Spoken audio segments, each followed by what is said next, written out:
Hello and welcome to Blytheweigh Business News. I am Bonnie Hughes.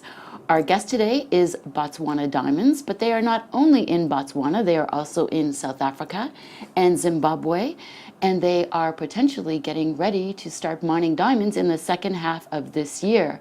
And here to tell us all about the company is James Campbell, CEO. Hello, James, and thank you very much for joining us. Good morning, Bonnie. It's lovely to be here with you. So it's a very exciting time in the history of Botswana Diamonds because you are just awaiting the permit in order for you to do a bulk sampling at Thorny River in South Africa. So please tell us about the permitting process and when you're looking to start mining the bulk sample.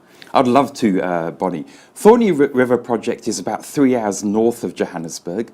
So it's an area of very good infrastructure, good roads, good power, good water and good telecommunications. And work started there actually about 30 years ago with the discovery of the Marsfontein diamond mine, which had a payback of 3.5 days, would you believe? Wow. And then the Klipspringer diamond mine, the first of which was a joint venture between De Beers and Southern Era, and the second was a mine with Southern Era. And we in Botswana Diamonds have a strategic arrangement with Vitomi Mining Pty Limited, a South African diamond development company. And over the past 2 years, we've undertaken percussion drilling, core drilling, microdiamond work, macrodiamond work, and geophysical work to such a point where we applied for a bulk sampling permit at the end of last year. We've paid the rehabilitation guarantee, and of course rehabilitation and environmental control is a really important part. And we expect the permit actually before the middle of the year. So we're very, very excited in terms of the progress towards the permit.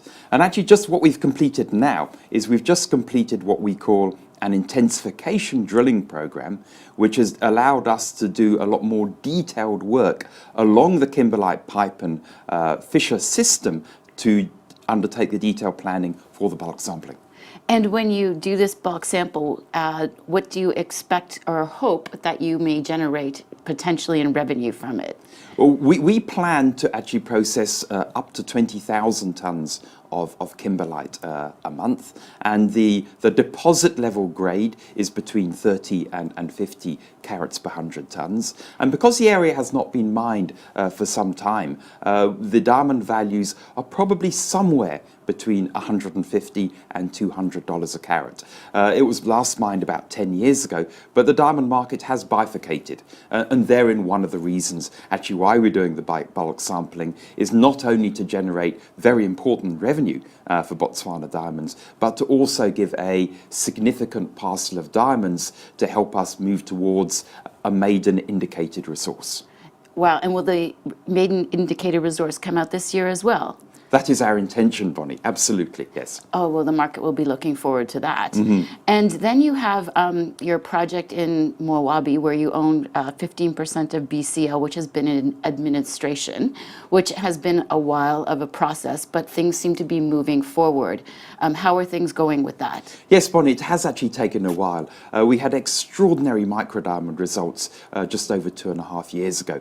But because BCL went into liquidation, nothing to do with Bri, by the way, this was to do with their copper nickel mine in Zimbabwe, and in fact the Bri joint venture is just a very small part of the whole BCL liquidation. So you can imagine we're quite near the bottom of the list when things go like that. But what the liquidator started to do during the course of last year was to compile a prospectus which covers the history, the corporate background, the technical background of the Bri joint venture with a view to selling that project at the end of the day.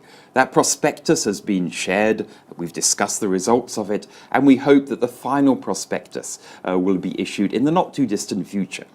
With that being the case, we will then be in a position to start to move the project forward so BCL can exit in a satisfactory manner and we can then progress as well. Are you hoping to increase your stake in that project if the sale process goes through?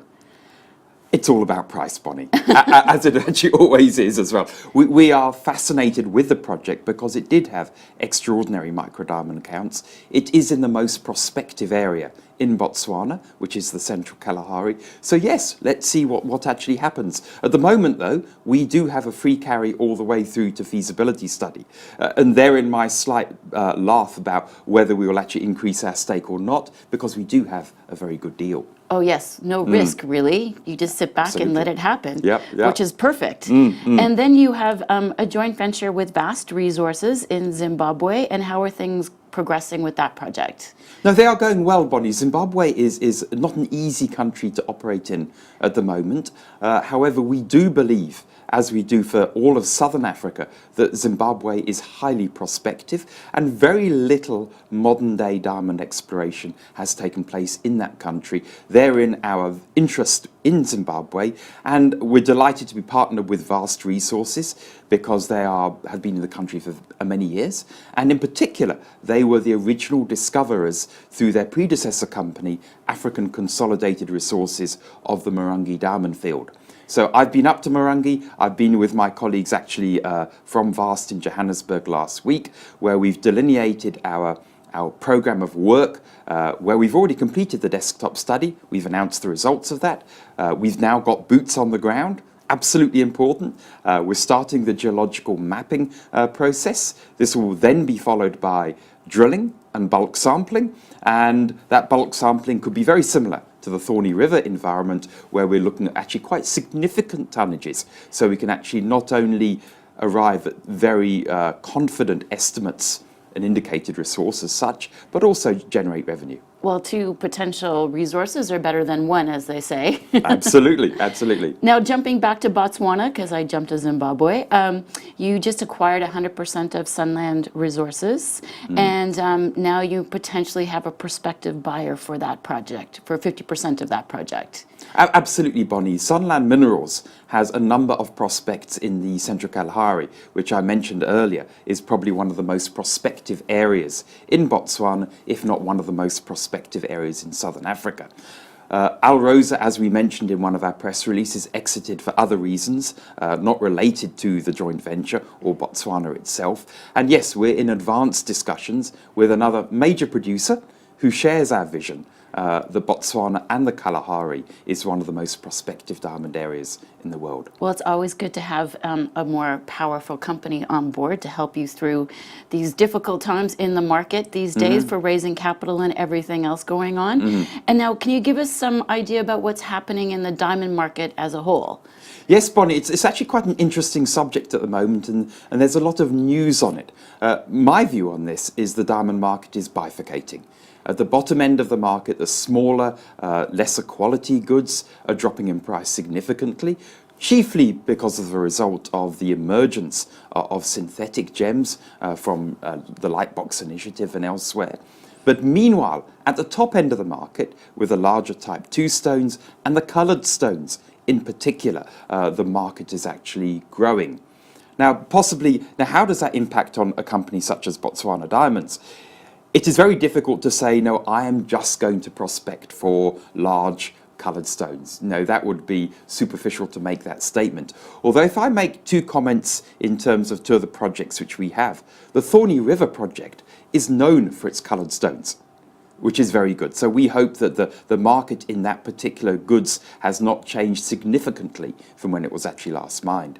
And then in our Bri Stake project in South Africa, it is an area known for its large type 2 diamonds. If one looks at the production from Koffiefontein, Jagersfontein and the surrounding area, that again is at the top end of the market. So if we can, from a prospecting perspective, we target those areas which have the potential for large type 2 stones and coloured stones too. Well, the stones that sold for the highest amount of value have been colored stones. Yes. Like the pink stone, the blue stone, and well, we're talking 40 million, 50 million, 80 million, I think, what went for as well. And what are our shareholders looking forward to in news flow coming up for the next few weeks? I think there are a number of things, Bonnie. As you know, we're very active. We have a portfolio of projects spanning the resource pipeline. The next piece of news will be the concluding of the drilling program on Thorney River. We made an announcement halfway through that a couple of weeks ago. The second piece of news will be an announcement on the Section 20 or bulk sampling license on Thorney River, and that'll come once the regulators have done their bit on it. And then thirdly, an announcement on the progress with the Bri joint venture in Botswana and how we're going to be dealing with the prospectus and how we're going to be moving the project forward. Wow, well, that's quite a good bit of news flow. We're looking forward to hearing all about it. And we're looking forward to seeing you again and giving us an update about the company. And of course, revenue generation this year, hopefully, too. Thank you, James, and thank you for joining us on Blytheweigh Business News. Have a profitable day.